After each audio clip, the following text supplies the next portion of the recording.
to order the District of Chetwynd. We will have the opening statement read. I'll have the opening statement read. As we begin our meeting this evening, we reflect on the service we provide to our citizens, and we will endeavor to conduct our business effectively and productively on their behalfs. Thank you. Thank you. Got one late item. R5, British Columbia Active Transportation Infrastructure Grant. Like to add to the agenda. And is there any new business? Not seeing any. Adoption of the agenda. So make that additional item. Oh, sorry. Go ahead. Janet, second. I'll second that. Okay. Okay. Minutes of the regular meeting held on February 3rd, 2020. So moved. Any discussion on the minutes? Not hearing any. All those in favor? Carried.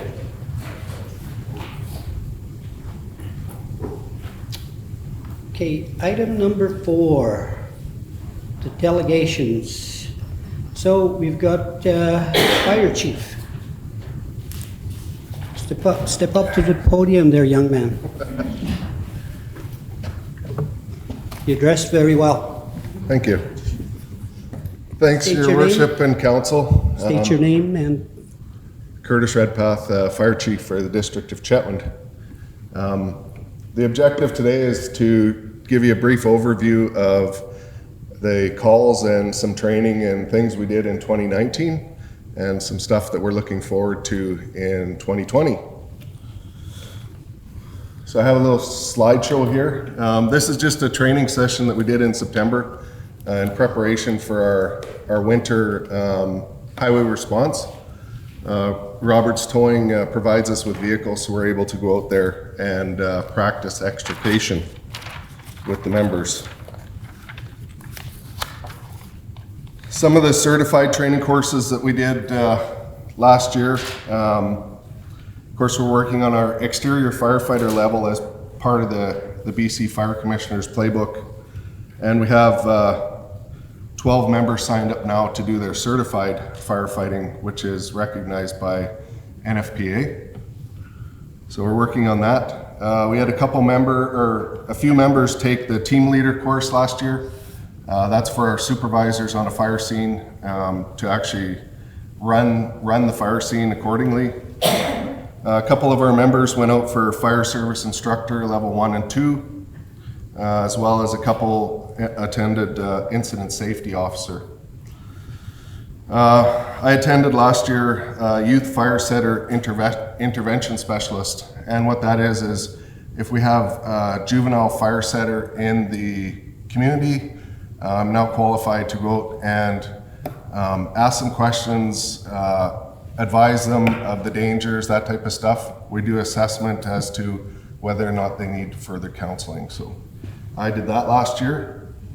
We did a traffic control course so that when we're out on the highway, our members are safe to direct traffic. And we had a few members do live fire 1 and 2, which is part of the playbook.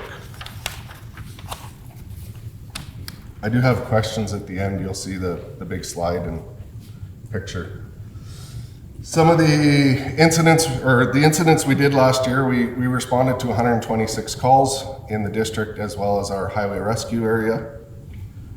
17 of those were ambulance assist, 2 alarms ringing, 2 carbon monoxide alarms, which we've already responded to 2 of those this year. 21 false alarms, which is activated by accident or a malfunction or actual a problem with the fire alarm system. 12 grass fires, 9 structure fires last year, 2 hydro incidents, 5 investigations that had no fire, so that would be a smoke smell type thing. 2 vehicle fires, 51 motor vehicle accidents. That's in the district as well as our highway rescue response area. 2 public service calls.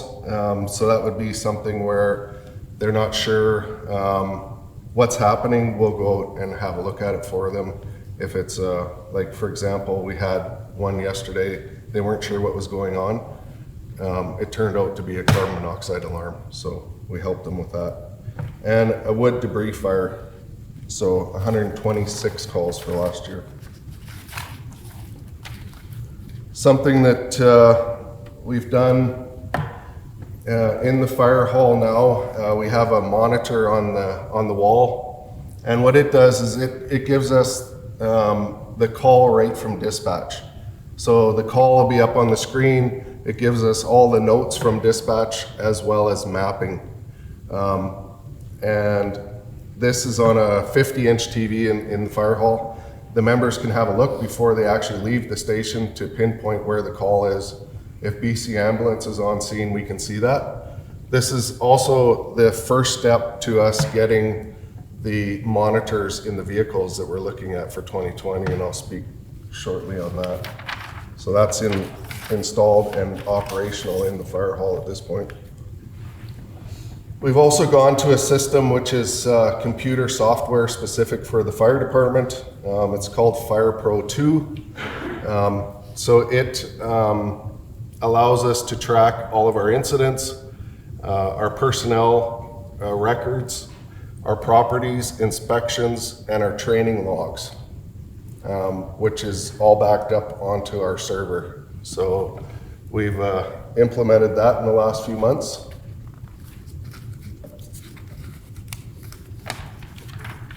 Something else we've been working on is our decontamination shower unit. It's fully functional at this point, and we meet the WorkSafe BC regulations so that the members can shower off and clean up after a fire incident. Something that we're working on for 2020 is a wildland grass truck. This is an example of the skid that we would use. For that, it comes with 300 gallons of water, it's got a pump, it has foam, and all the connections required. And this would be something that we would look at purchasing in the 2020 capital to put that skid unit on. So it's just a 1 ton with a flat deck. We did some fire prevention stuff in 2019. We did a couple school talks during Fire Prevention Week. We've done a few fire hall tours with the library kids group, and we did a few business license and fire safety inspections in the community. For 2020, it looks like a pretty big list, but it's not that terrible. We're looking at revising the fire prevention bylaw, so that'll be up and coming. As I mentioned, installing dispatch monitors in 3 of the trucks. So the 2 main trucks, the rescue truck, the engine, and the command truck, so that information is in front of them when they're responding to the call. They receive updates of what's happening on scene. The mapping is a little bit better because it does pinpoint other agencies that may or may not be on scene. Part of those dispatch monitors, we can also use it for portable inspections. So when we go out to do a fire inspection, we can fill out the fire inspection and send it to the customer right from the inspection rather than coming back to the office and sending that. We're looking at revising the Chetwynd Emergency Response Plan. That's coming up soon, I hope. We're talking with Moberly Lake and Hudson's Hope about mutual aid agreements, so we'll be bringing that forward, the proposals to council for review. As well as we've been talking to some of the First Nation groups to do with emergency management and evacuation agreements. So that's along the lines of a mutual aid agreement, but we'll be bringing that forward as well to council. We're reviewing and revising the crisis communication plan that we have. And we've received a grant from Shell Oil for some training stuff, and we've applied for a UBCM grant to cover a portion of the wildland fire truck and equipment.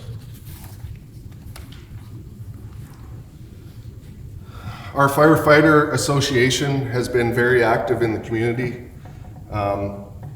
Currently, they've recruited 3 new members this year and 2 new members last year, so we have 5 new members. They've donated to local charities.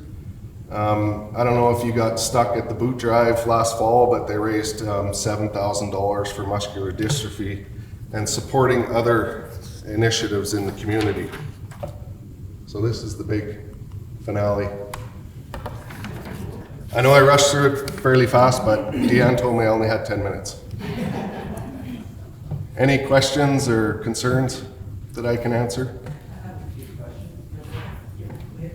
So first of all, your false alarms. Mike? Okay, you want to hear me too? Okay, so your false alarms that you've had, are most of them to businesses or to residentials? I would say it's probably 60-40 split.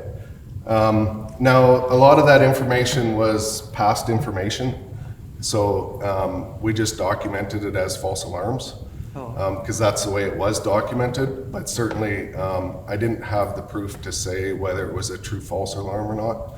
The records just said false alarm. So I would say it's probably 60% commercial and 40% residential. And the new shower unit that you guys purchased over here. Yeah. How many showers are in it? There's just one shower at this point.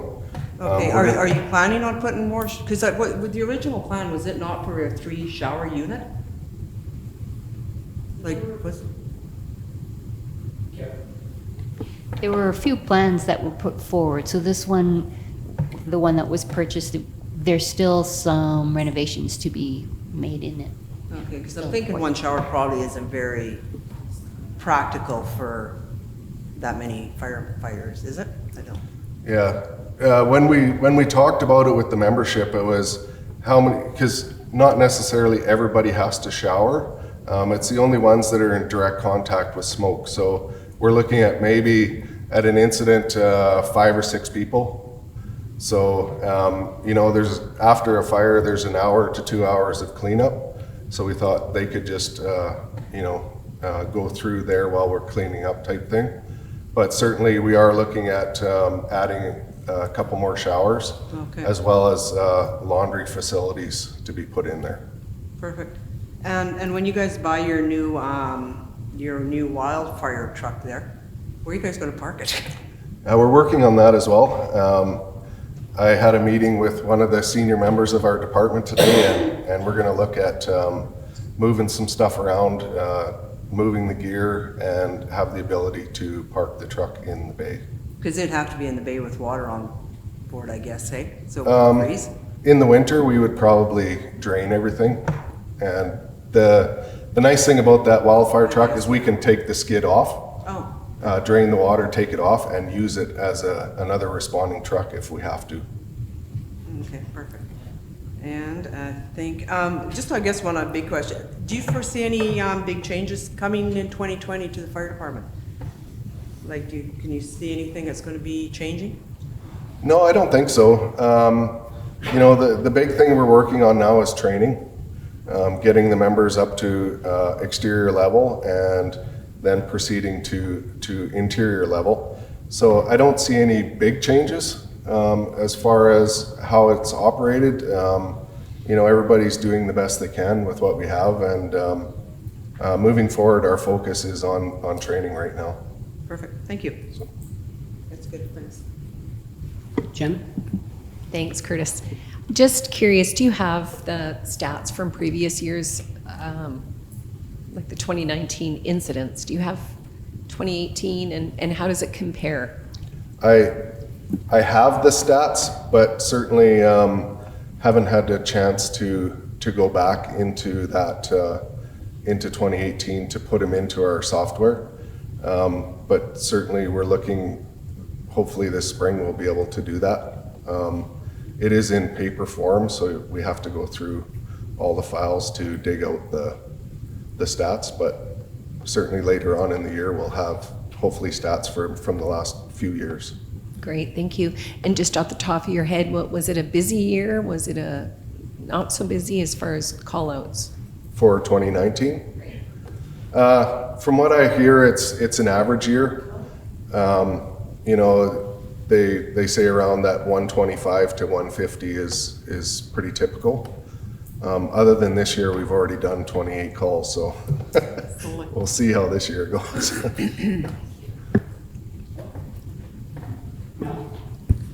With the nature of the work being done with motor vehicle incidents and fires, is there enough counseling available if needed? Yeah, there is. Of course, the district has the EFAP program, so the Emergency Family Assistance Program, as well as I'm aware of a couple of critical incident stress debriefing members in the area. So Fort St. John has a couple trained members that we could bring down for critical incident stress. And after each incident, we've started doing a bit of a debrief. So we sit around the table and talk about the incident, what can we do better, what happened, and if anything bothered anybody. We actually talk about it after each incident now. Thank you. Any more questions for Mr. Redpath? I have one about the personnel and the risk of when they go into fires, and we're talking about showers and decontamination, because I had a few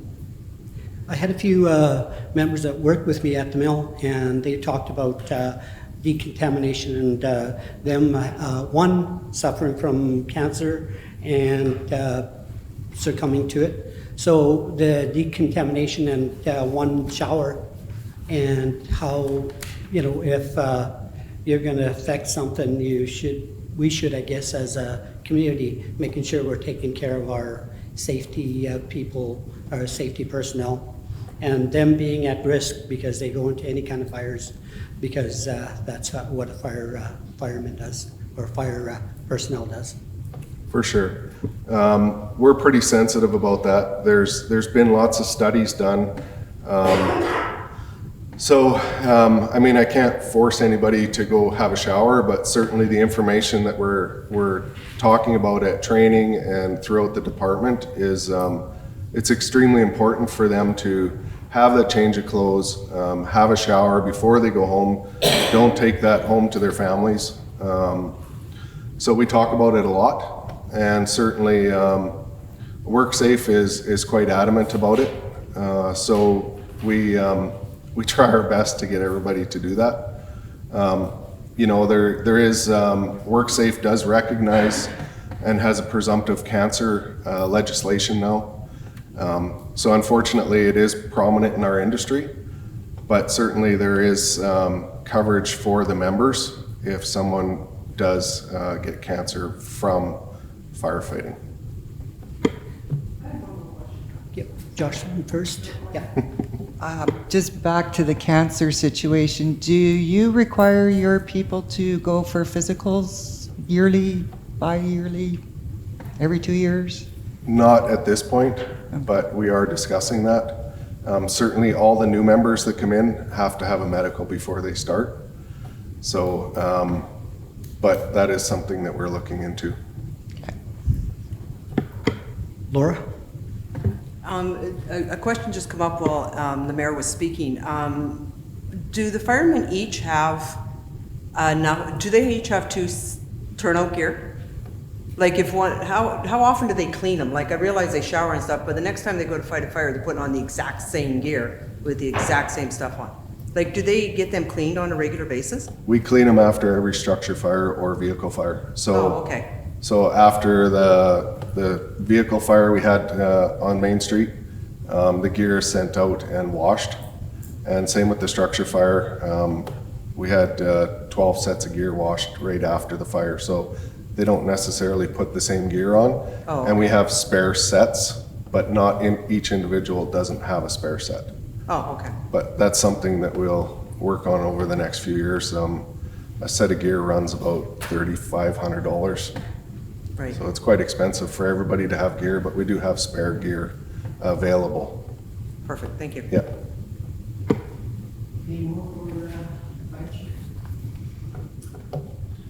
Any more for fire chief? Okay, thanks, Curtis. Thank you very much. Thank you for very that. much. And could I ask you one other thing? If you do get those, that information Councillor Warwick was asking about the comparison of 18 to 19, if you could forward that to Carol. For and sure. then she could to the rest of us. We'll work on that over the next few weeks here. Okay, Okay, thank you very much. okay, thank you.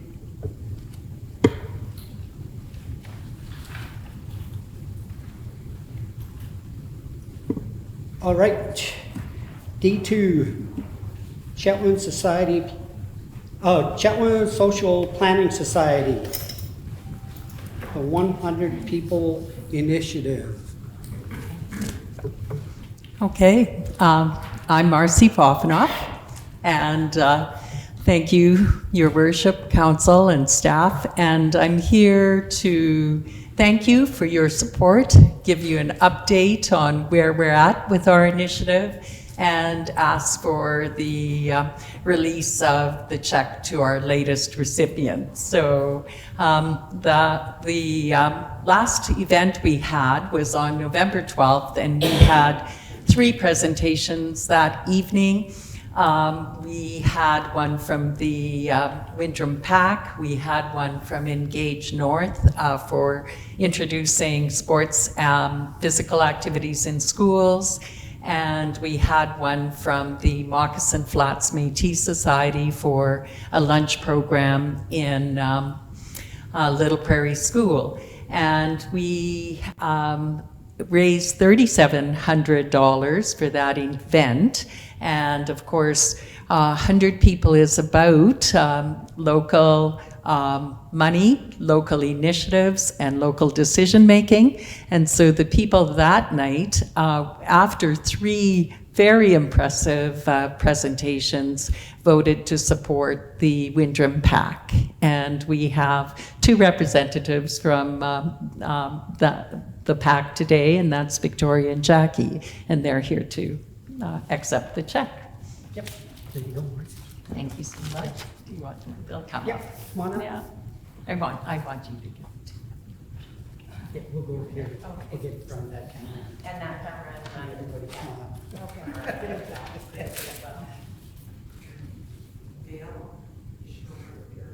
Bears, I got a bear here. These ones up here in the middle. Come on. Yeah, wherever it's there. You get them on.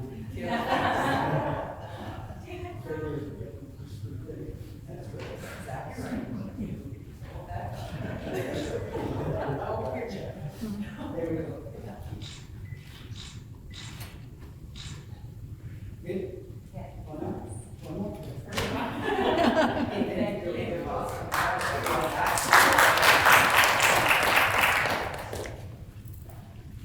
I'll just wrap up. I'm You guys are involved? right. I'm here with 2 of our other members, and that's Linda Garland. She's our treasurer, and Kim Slack, who is our past chair, and both founding members and both still active. And just to say, we're very appreciative of the support we've received from council. Without your support and staff being on board, we wouldn't be able to offer the tax refundable receipts. So for that, we're very grateful.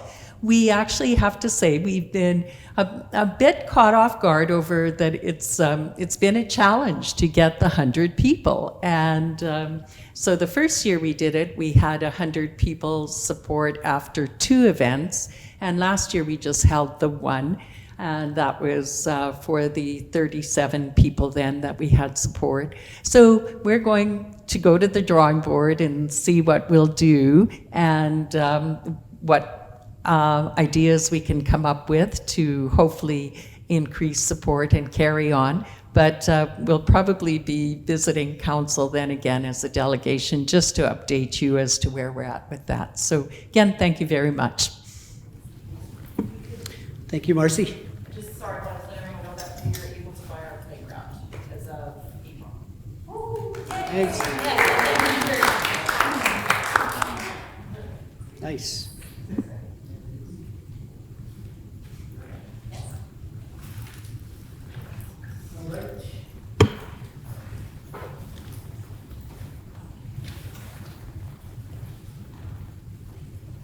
We'll go to bylaws, District of Chetwynd zoning amendment bylaw number 1107, 2020, 53rd Place Northwest, requires third reading and adoption.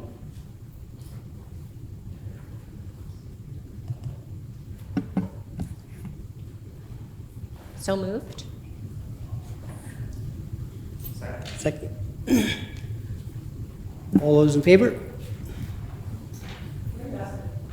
Yep, well, go ahead. Can you just tell me where this is again? Where is this location? Carol? It's over by Don Titus School. Oh, is this the house that? Yes. for the daycare? Yes, that's right. Yeah. Any more discussion?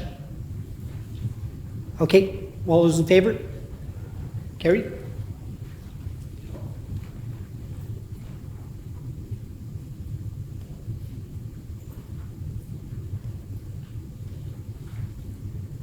Any reports?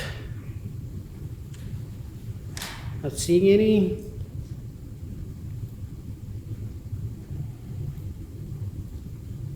Discussion item.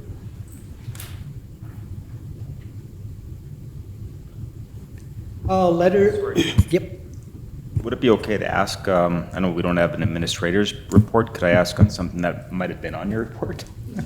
you betcha. Let's I just step back a little bit. Is that okay? I was just wondering if we can get a quick overview. I know we probably got some projects happening this spring. Do we have bids out right now? And what do we have on the docket for this year, and how's the bid process going? Yep, We actually have our project manager here, but she was planning to do a PowerPoint in March, unless there's something that you'd like specifically to know now? No? Okay.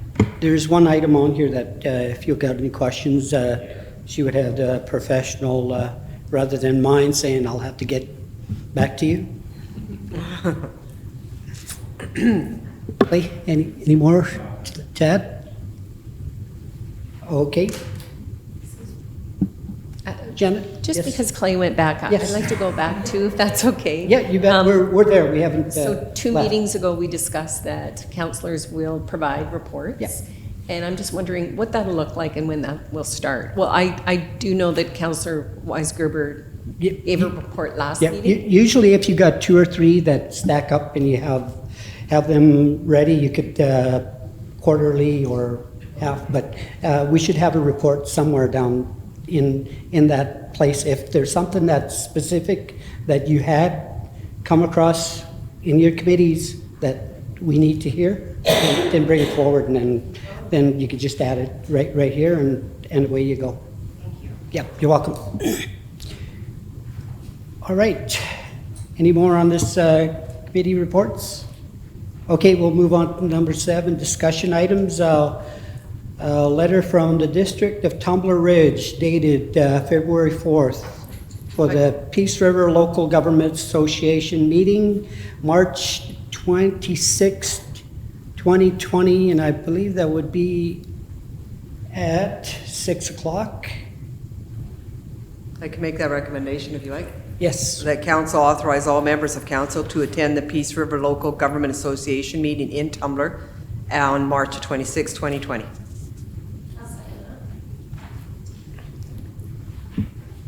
Any more discussion? Any discussion on it? All Question. Yes, go ahead. Carol, is this the meetings that we used to go to? Because I remember Chetwynd used to host it one time, and all the, it's the same one. Do it every year at different communities, Yep. or? Yep, Carol, go ahead. Yeah, that's right. It's just for the Peace Region municipality, so it's on a rota. So we're next year. I think it was Charlie Lake. Yeah, that's right. Yep, Port St. John last year. Okay, any more discussion? Okay, all those in favor? Carried.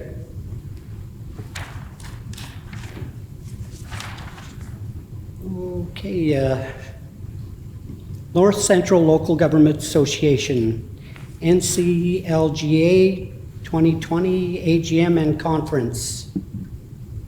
I'll make the recommendation that council authorize all members of council to attend the 2020 North Central Local Government Association AGM and Convention, May 13th through 15th, 2020 in Prince George, BC. I'll second that. Any discussion? All in favor? Carried.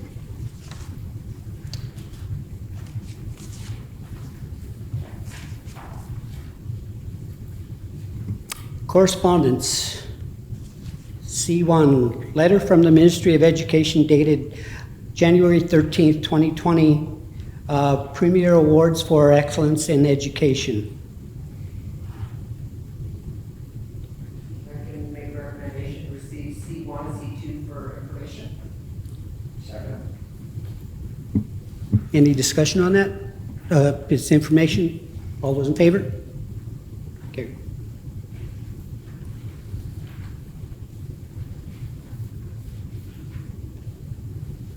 We've got item C2. Is that I1 through I9? Motion to receive? Carried. All those in favor, I guess. Carried.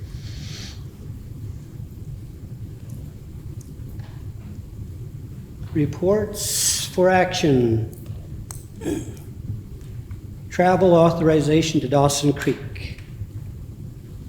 I can make that recommendation that council authorize the mayor and council members to travel to Dawson Creek to attend the Chamber of Commerce panel discussion regarding caribou and land management on February 12th, 2020.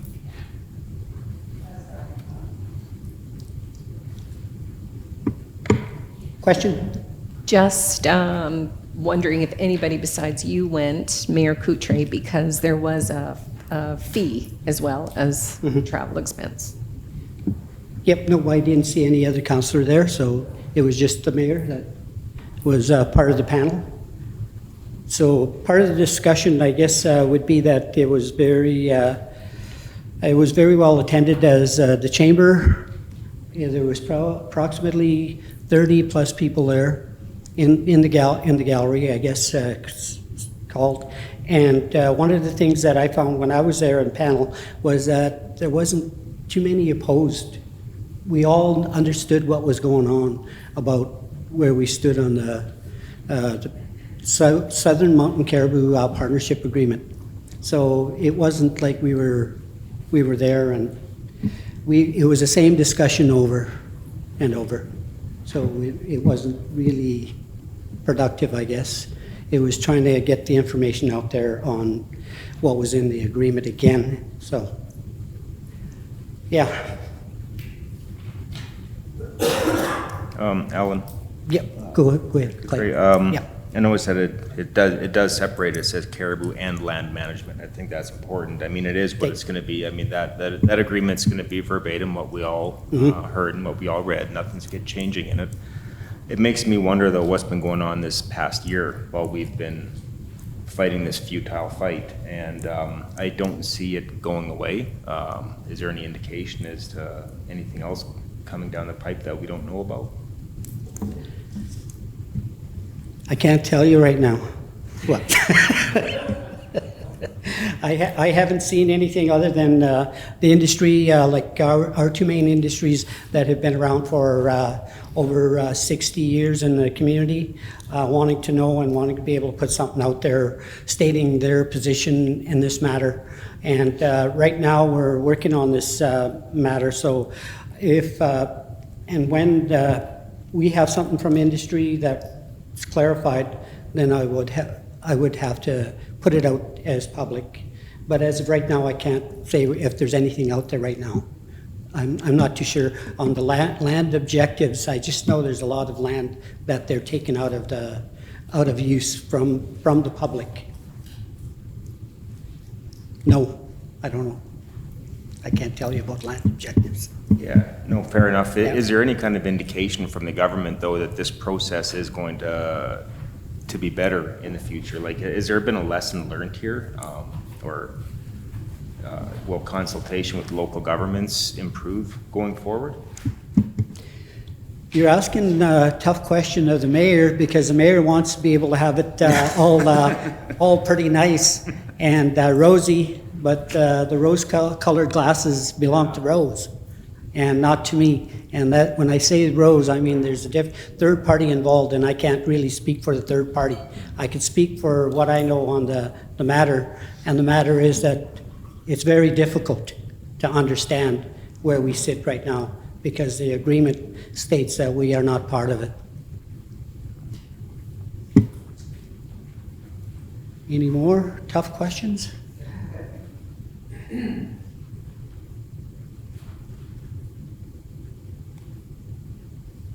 All righty. Is that it for the discussion on that travel?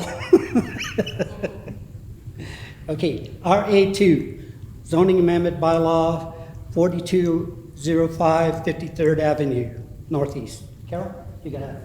Could I just change the date there in that recommendation to March 16th? We weren't able to get the ad in the paper because of the long weekend. Where are we at here? Yeah, instead of March 2nd to March 16th. Yeah, so Where? we just need to change that to March 16th. if that's okay. Yep. Oh, Says that the it public does- hearing be scheduled to obtain public input. Right? Yes. So we're good?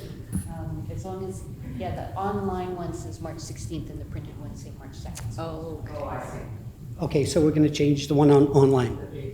The Okay. online one's correct. Yes. Okay. So I take that recommendation, that the District of Chetwynd zoning amendment bylaws 1109/2020 be introduced again first and second reading, and further that the public meeting be scheduled to obtain public input on zoning amendment bylaw 1109/2020 on March 16, 2020 at 4 o'clock in the District Office Council chambers. I'll second that. Discussion? In favor? Carried?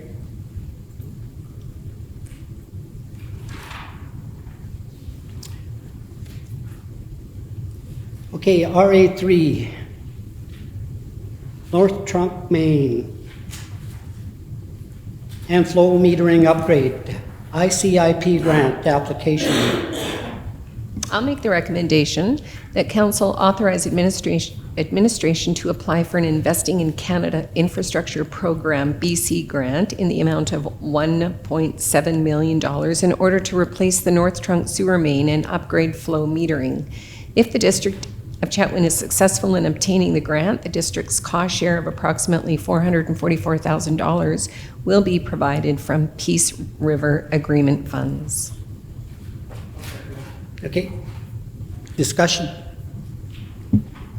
We've got the professional here. If we want some questions, we should be asking. Okay, go ahead, Laura. Mike?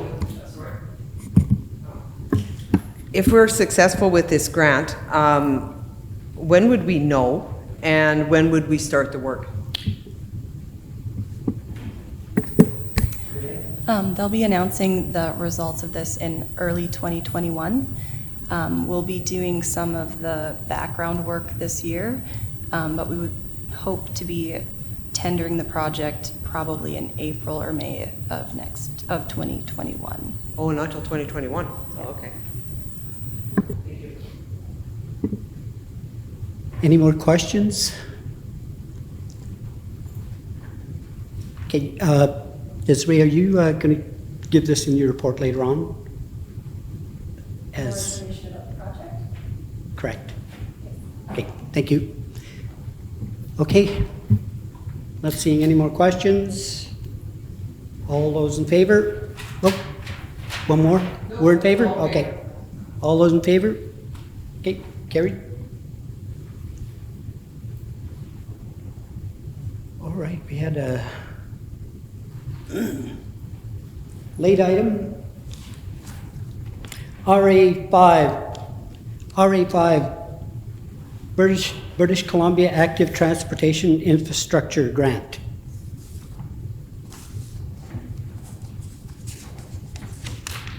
I can make that recommendation just so we get on the books if I ask some questions. Yep. The council approved the $100,000 project application to the BC Active Transportation Infrastructure Grant. Okay, seconded, discussion. Laura, did you have? I do. I have some questions. I realize this is down in front of Patty Gay's property and around the. Laura, Mike? Laura, Mike again, yeah. So Yeah. we're sorry, I keep forgetting. Yep. So it's on that road, that pathway. Is there a path there now? Is there a path there now? No, there isn't, is there? There's no path that goes Okay. to the mound, no. It just ends right there at 53rd.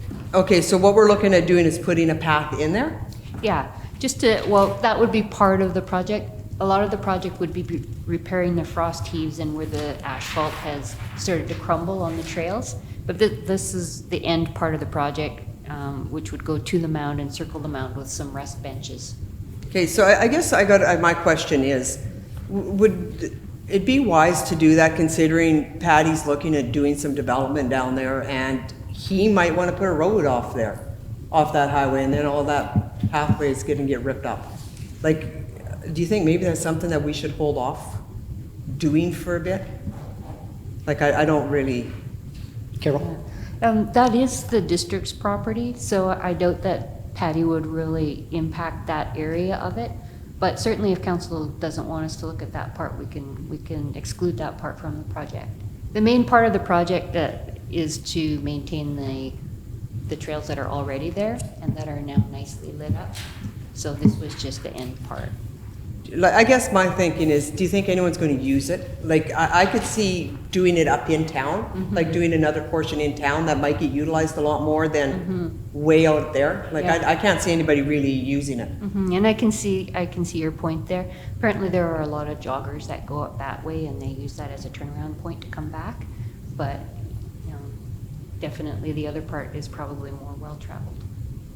Yeah, I don't know, it's just my opinion. I just think that I can see another portion getting done in town before we extend it out that way anymore. And yeah, it might be district land, but I can see if Patty wants to put a high road off into there for big trucks to enter, I think maybe that would be something that we would look at doing too, right?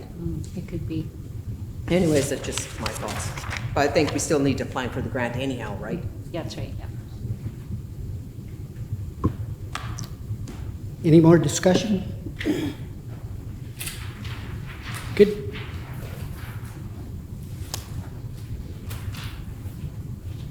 Okay, did we vote on this one? Good. Let's vote. All in favor? Okay. Carried. All right. So there was, I didn't see any new business. The reports, did we do reports to action? Yep, done. No new business. Any public questions? You want to ask the mayor a tough question? This is your opportunity. Now it's over. It's over now. Very short. Yeah. Okay, adjournment. Okay, second. Done. Okay, thank you very much.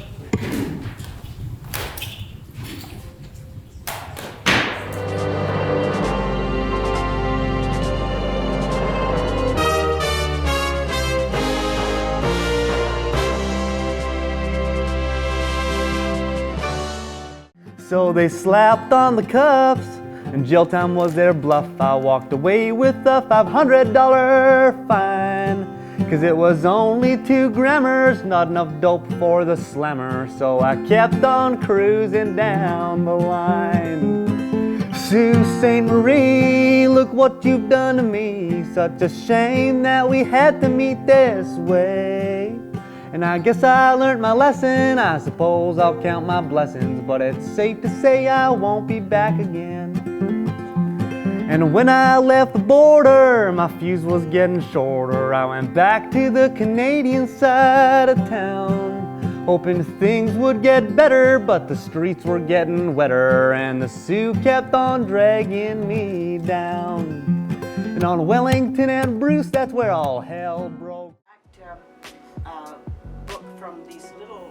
So everything is valid in the book, and it's a novel, but from Ontario West, yes. Oh, it's amazing. I guess television movies now. Yeah. So it worked for her. It was funny.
For the past 14 years, Chetwynd BC has been giving artists a chance to carve their dreams.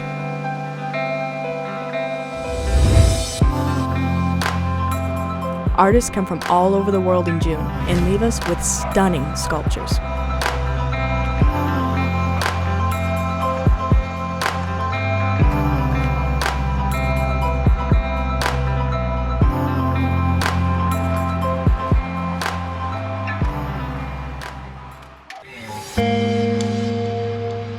Wood plays a vital role in this town. It's ingrained everywhere you look.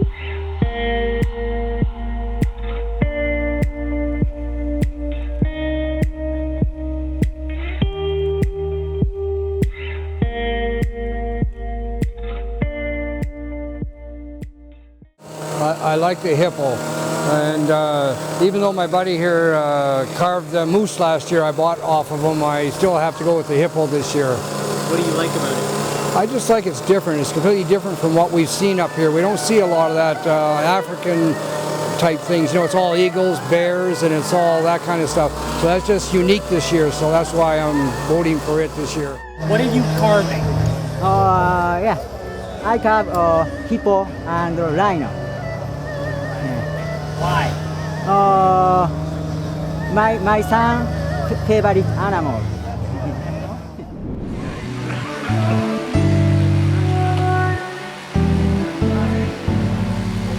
It's important, almost confession of she changed me. And so he wanted to honor her in a way by having her Chetwynd and saying, wow, she's exceptional. She's not someone who just messes around in fancy outfits. She's an educated person to be respected.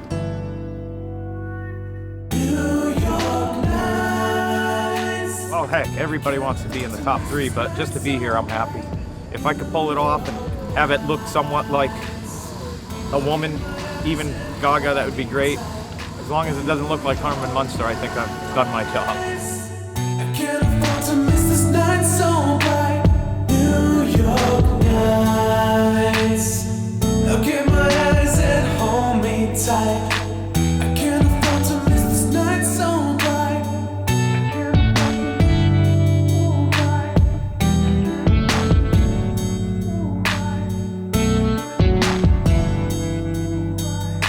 Look in my eyes and hold me tight.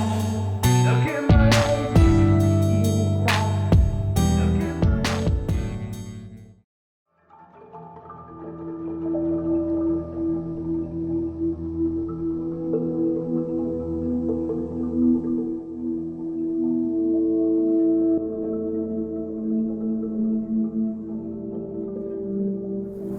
And we'll go up further. Is just up the hill here is where my grandma Marceline lived, where I lived and was raised.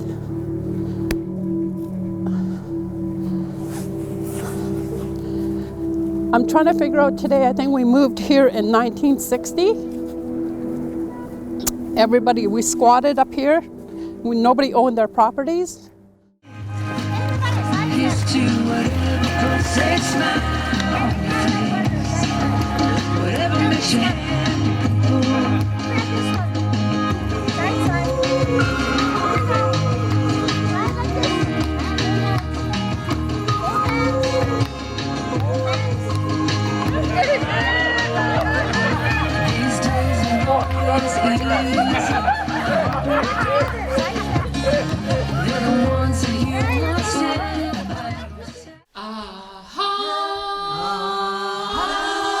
My grandma, for extra dollars, she used to make hides every day. All my life I could remember her making hides. As you can see on the one video, this is what she did for extra dollars.